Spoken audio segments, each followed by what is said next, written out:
A advocacia,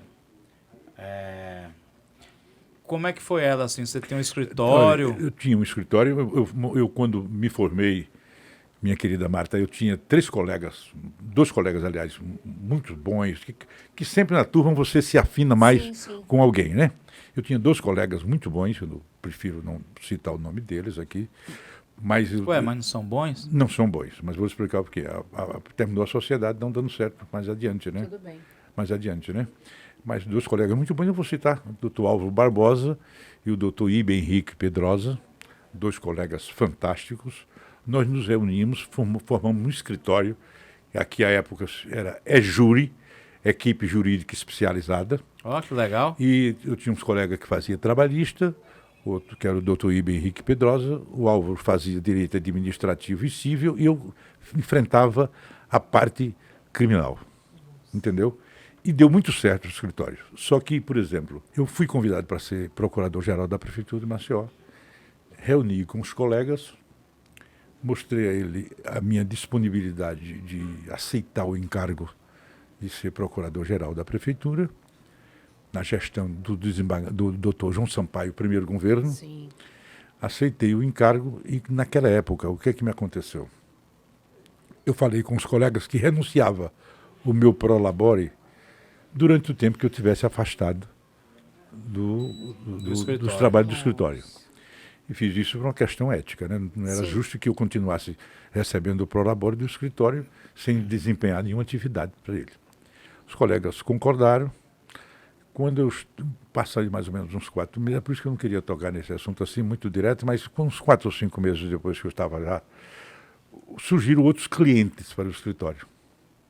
E os meus colegas me convidaram para uma reunião e me disseram que gostaria que, já que eu estava já na prefeitura, abdicasse da participação da sociedade e tal.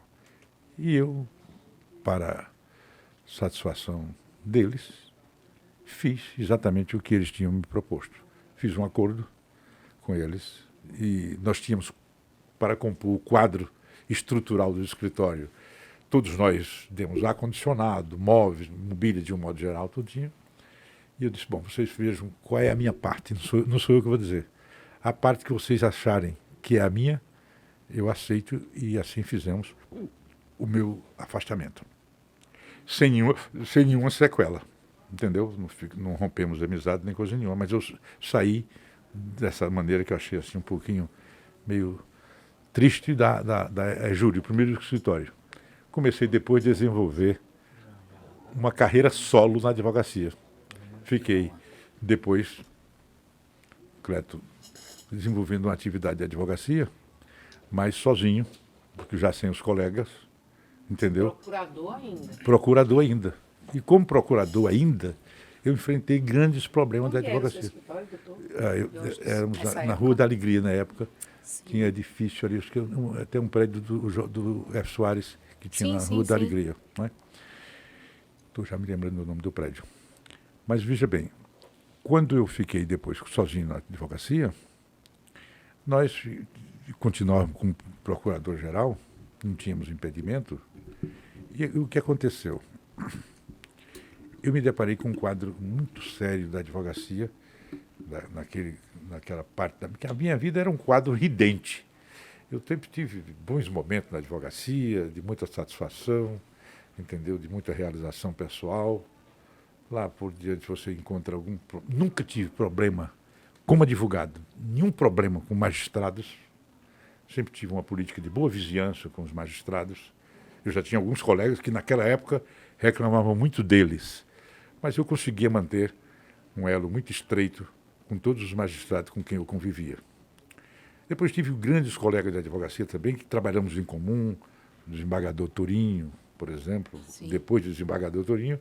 Mas José Fernando Lima Souza. Tivemos um trabalho muito bom com o professor Tourinho, aprendi muito com ele. Depois eu quero que o senhor nos conte um caso que o senhor atuou em dupla com ele, viu? Ele porque fazia eu sei que mais. Tem muitos bons aí. Ele fazia mais criminal também? Ele só fazia criminal. É, só criminal. Ele só fazia só criminal. Por isso que eu estou aqui levando em consideração que genuinamente ele era criminalista, né? E você também, né, amigo? Você gosta do criminal? Fiz né? muito, às vezes Aí, faço também. Pois nessa- é, que ele nos conte uma Nessa passagem luta, com o nessa Dr. luta da Torinho. advocacia, nós tivemos um problema muito sério. Foi aquele que ficou no histórico da política criminal do Estado, como o caso do Cabo Henrique. Repare bem. O desembargador Torinho, o então advogado José Fernando Lima Souza, era advogado paralelamente da Polícia Militar de Alagoas. Ele era advogado da Polícia Militar.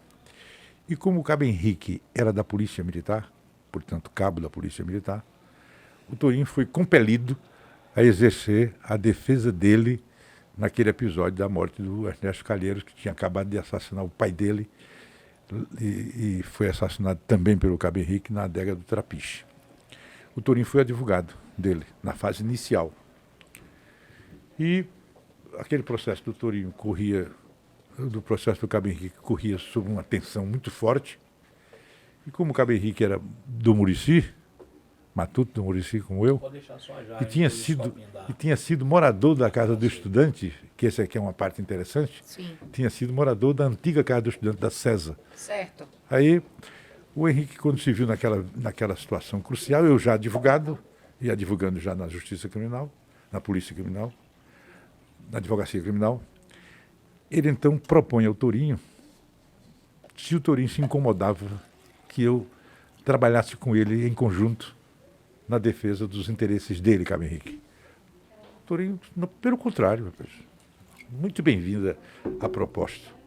E eu fui trabalhar com o Torinho na defesa. Fizemos o primeiro júri dele, uma sombra aqui na Que capital. foi da morte do pai, do Ernesto Pai. Do Ernesto Pai. Foi uma sombra aqui na capital. Aí depois teve o do Ernesto Filho, foi? Foi, depois teve Paulo e teve isso, aquilo. Esses aquilo. Calheiros são parentes do Renan Calheiros? Olha, são momentos interessantes. O Renan sempre que separa uma coisa da outra. Mas os Calheiros são sempre parentes, né? Uma cepa só. É uma cepa só. Mas ele sempre separou, porque do ponto de vista político não seria muito lucrativo. Bom colar essa imagem. Colar né? essa imagem, que é a imagem do crime.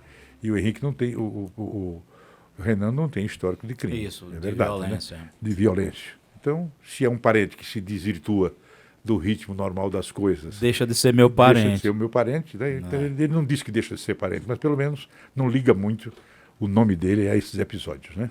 Nunca tivemos a oportunidade de ligar. Mas, sequenciando, depois do júri